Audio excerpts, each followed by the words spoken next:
Hello and Assalamu alaikum everyone.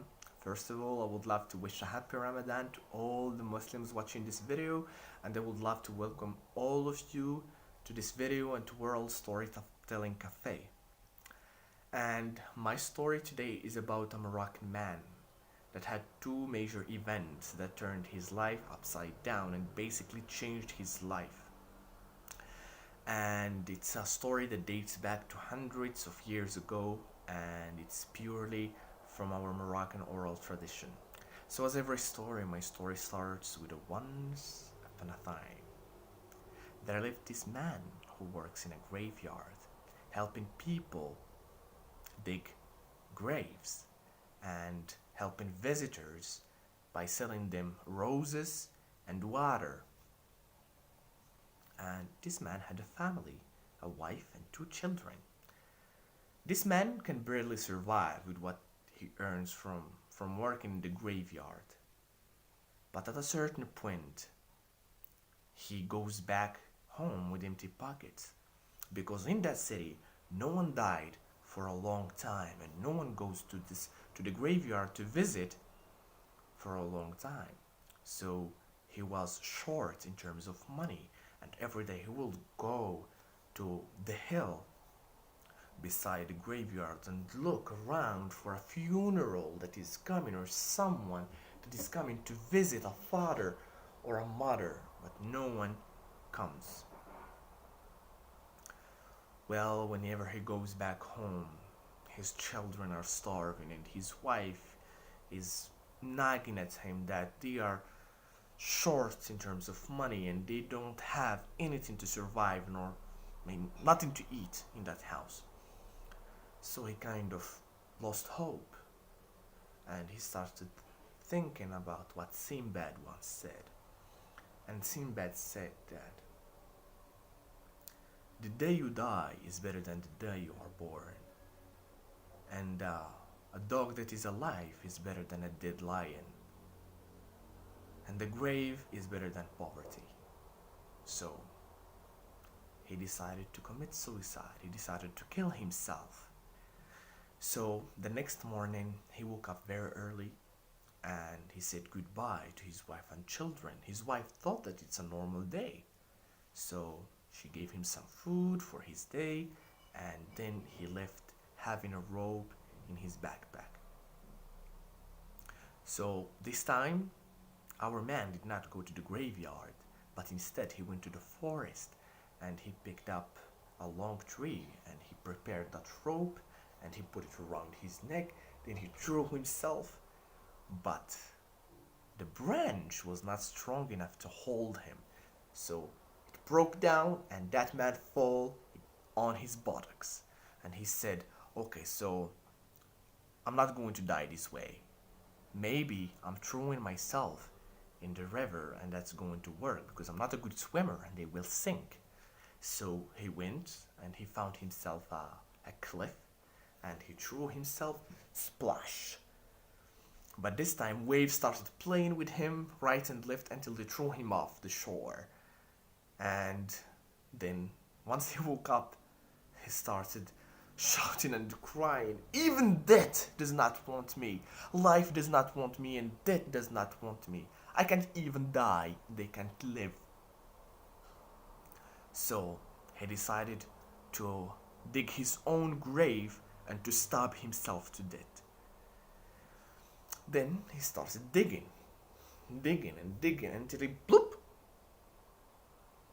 He felt something strong under his shovel. He did it again and then it's clack. Something under the shovel. So he went under his knees and he started looking around and he found a box. He opened that box and it's filled with diamonds. He thanked God and he was so grateful to God that he found this treasure. So his life is saved and he's going to be rich.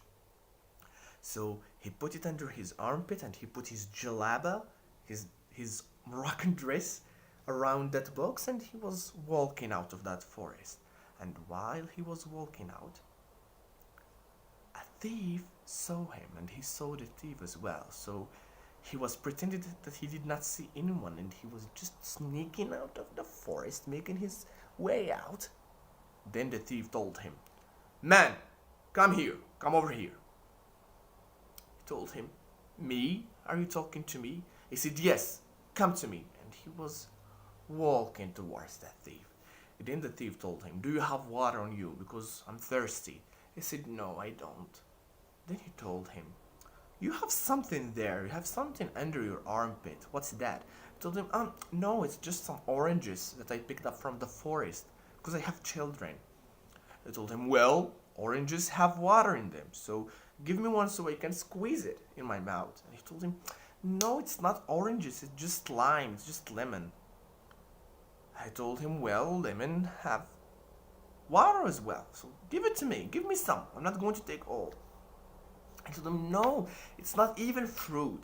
I just have some almonds on me." I told him, "Well, almonds good for me because they give energy and I am tired. I can eat some almonds as well." I told him, "No, it's not even almonds. It's just some clothes for my children." Then the thief was suspicious. He told him, "Tell me the truth or I'm going to kill you with this baton." And he started waving his baton around. And then he told him, "I'm not going to lie, Mr. Thief. I found a treasure. I found diamonds. And we can share them." Then he told him, "Okay, share them with me." And then he started counting. "This diamond is for me. This diamond is for you. This one is for me. This one is for you. For me, for you. For me, for you." Then the thief told him, "Well, stop. Why are you sharing into two? Can't you see my baton? Doesn't it have the right of taking a part of that diamond? So share into three parts or I'm going to kill you." Then he started counting again. "This one is for me, this one is for you, this one is for the baton. For me, for you, for the baton. Me, you, the baton." Then he told him, "You have to share into four parts because my horse right here deserves some diamonds." Then he said the horse again. "Okay, me, you, the baton, the horse. Me, you, the baton, the horse." Then he told him, "You know what? Just leave. I'm going to take all of those diamonds." And then he said, "Okay, sir," and he left. Then he left and he was walking out very disappointed. And then there is this voice inside his head saying that, "Wait a minute. I came here to die because of my miserable life.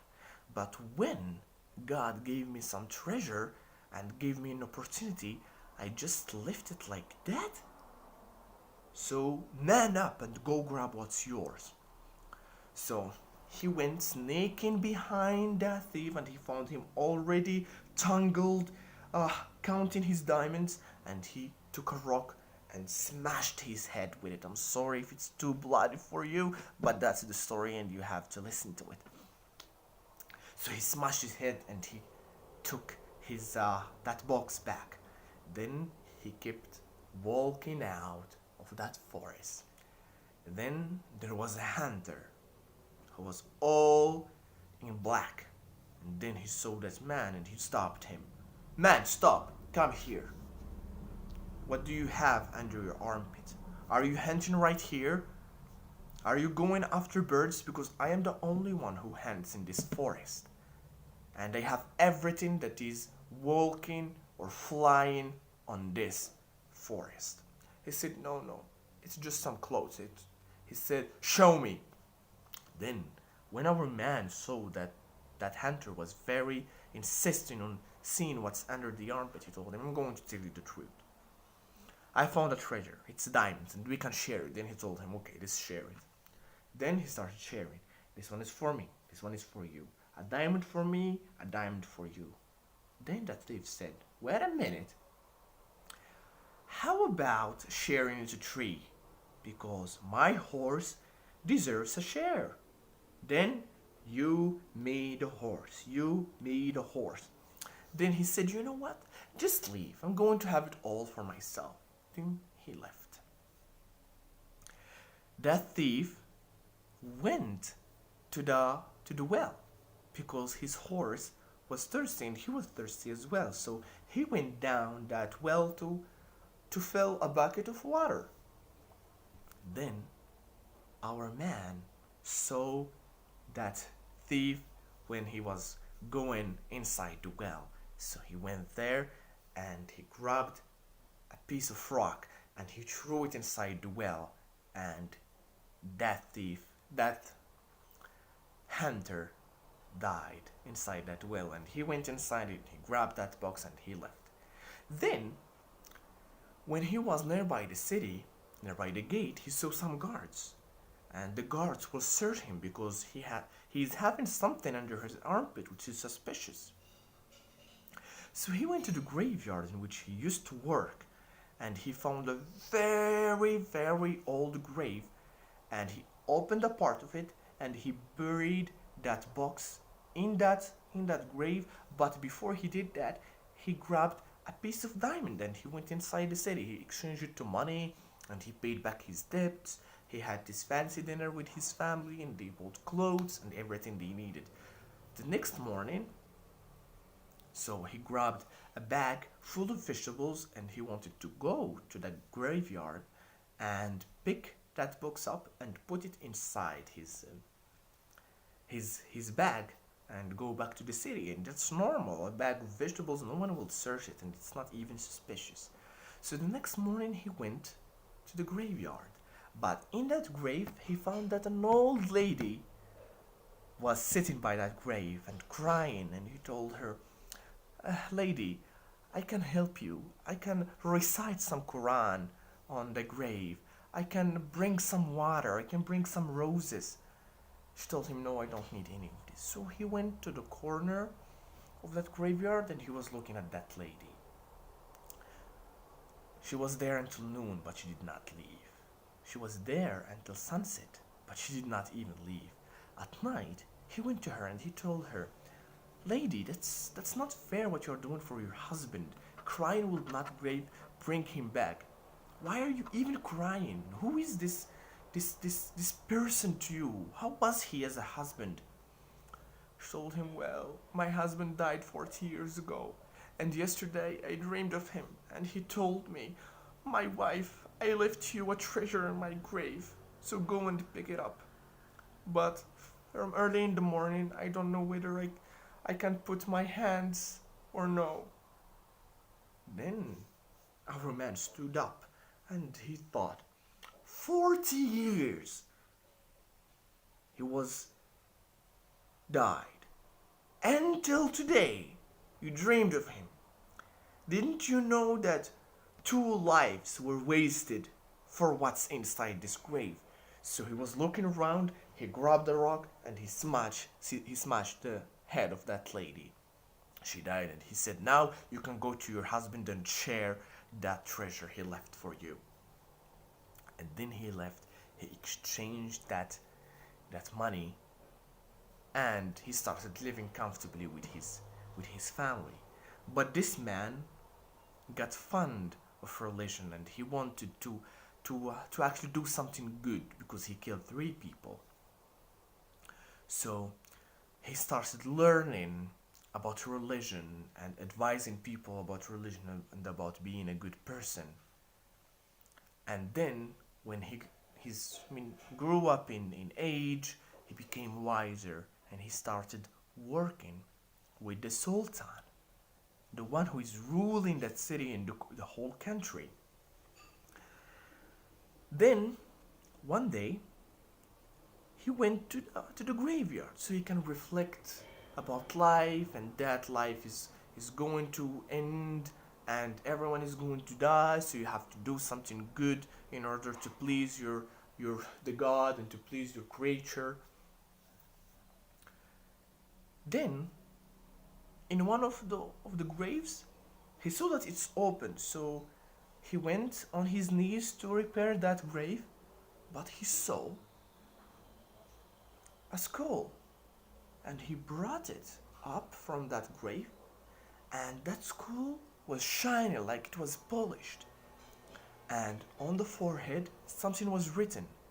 So he started reading, this skull will save 100 lives and will kill 100 lives. He was scared and shocked about what he saw. This is pure devil. This will kill 100 people. So I must do something about it. He took it to his house, he smashed it, he ground it, and it was like sugar or a powder. And he put it in a bowl and he put it in his shelf and put a book on it. Months passed and he totally forgot about that powder and the skull. One day, as he was going out, he asked his daughter to go and clean his desk and his room, because he goes there and reads and does meetings there. So the daughter went and she started cleaning the floor and cleaning the shelves and books until she found that bowl, and she found that there is a powder there. And she started having questions. What's this? Is it sugar? Is it some kind of sweets? Maybe my father brought it from Syria or from Iraq when he was there. So she wanted to try it. She tried something. And it was sweet. She liked it. And then she brought a spoon and she finished it up. Then, 2 weeks later, she started feeling dizzy and not in the mood to eat anything. Her mother kind of understood what was happening, so she told her, "Did you sleep? Did you have an affair with someone?" She told him no. Then she started checking her belly, and she could realize that yes, she's pregnant. And she said, "You know what you've done? Your father will kill you because of this. Everyone in the city respects your father, and now you've done this." Then, while they were arguing and having this fight, the father came to the house. And then he started asking about what's happening.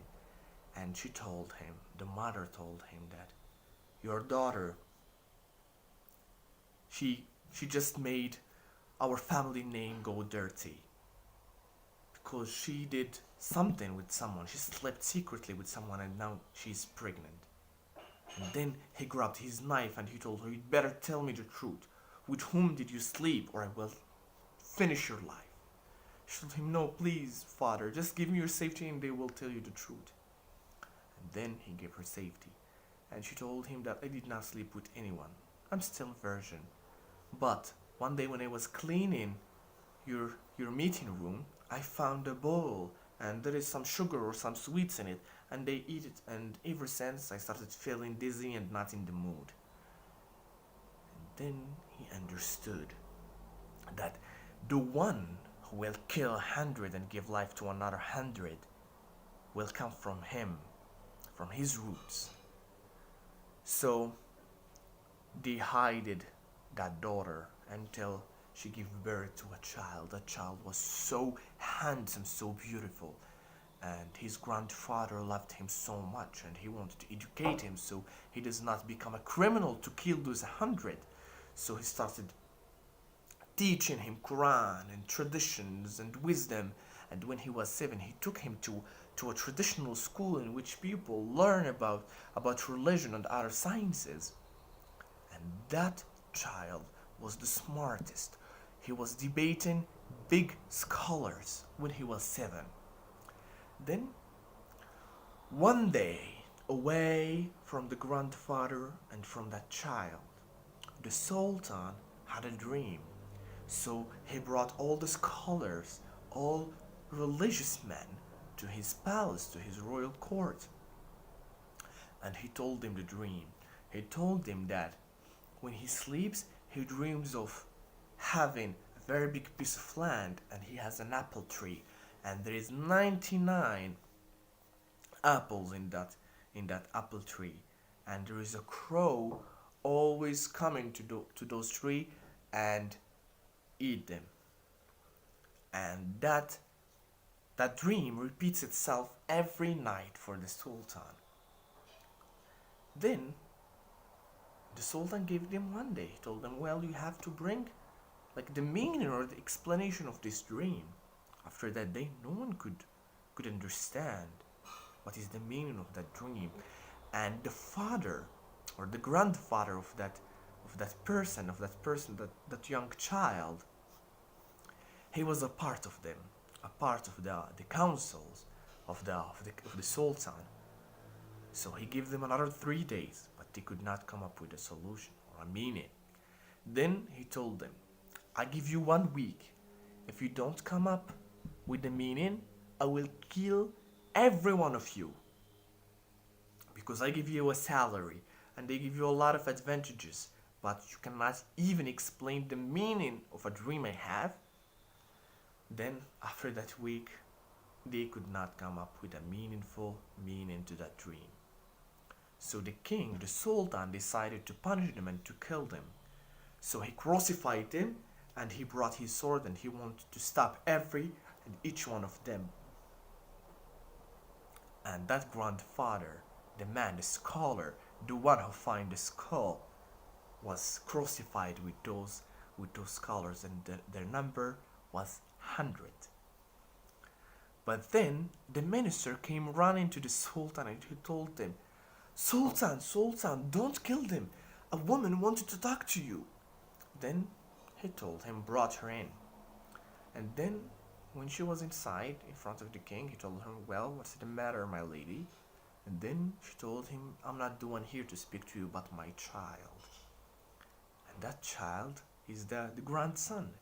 He told him, I have the meaning. I can explain that dream. But first, if you want me to explain, you have to let those 100 go free. So the king decided to listen to that. Maybe he's going to find the meaning. That's what the sultan is behind, the meaning of his dream. Then the sultan let those 100 men go free. So here is the first one. He gave life to 100. Now the rest. Then that child told him, well, we have to go to your palace and see your wives. So he took him to his harem, in which his wives live. They went there, and then he told them, you have to tell them to go naked and to swim in the pool. But then he told him, well, you are in front of me, and they cannot make my wives go naked in front of you. I told him, I'm young, I'm just 7, so I don't have any back thoughts. But if you want, and if only if you want the meaning of this dream you have to do as I say. So he told his wife to take off their shirts and swim in the pool. So the first one, the second one, the third one, the fourth one, and then he called up all women living in his palace, the servants, family members, everyone, until they were there, and they were 100 women. They were wearing their veils around their face and everything covering their faces. Then 99 women took off their clothes and swam in the pool, except one. And then the king told her, what is up with you? Take off your clothes and swim. And then she told him, no, your majesty, the wise man, my doctor, told me that I cannot swim because that's bad for my health. And then those 99 other women in the pool started shouting, no, your majesty, yes, the wise person told her that you cannot swim. Then the sultan told that young man, that the child, that she cannot take off her clothes. So what is the meaning of this? She told him, the meaning is in that woman, so we have to make her take off her clothes. So he brought his sword and he told her, either you take off your clothes or I kill you. She took off her clothes, and guess what? It's a servant. It's a male servant who was undercover, and he was not allowed with the harem. He was not allowed with the women. And he was having affairs, not just an affair, a lot of affairs with them. And then the young man said that servant is the crow, and those women are the 99 apples. And then the king, as he was furious, he killed all of them. Women because they betrayed him, and that servant, because he did something that he should not do, and he has been to a place that he should not be in that place. And then that sultan told that young man, that child, just name something in this life and they will give it to you. I will make you rich. I will send you to travel. I will make you a merchant. Just say something. He told him no. Just call upon my grandfather. He's one of your scholars. You called upon that scholar, the grandfather. Then that child told him, I've done my mission. Now take me back to where you found me. Then the grandfather understood. So he took that child to that grave. Then that child turned into a skull. And then our scholar put that skull inside the grave, and he put dirt into it and rocks, and the grave became normal again. Then that scholar lived happily ever after with these stories in mind until the end of time. And this is the end of my story. Thank you so much.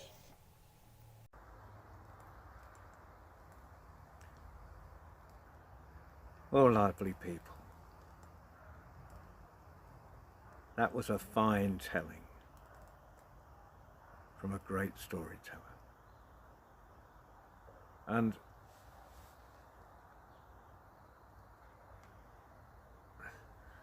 whether they're in Morocco or just want to donate their funds to Morocco, put their hats going towards the Moroccan storytellers, anything would be incredibly appreciated. Because those tellers down in Morocco,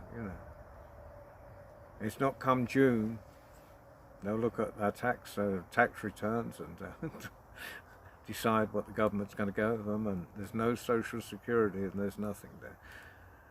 They're just living on thin air, so anything you can put in the hat would be appreciated. Thank you.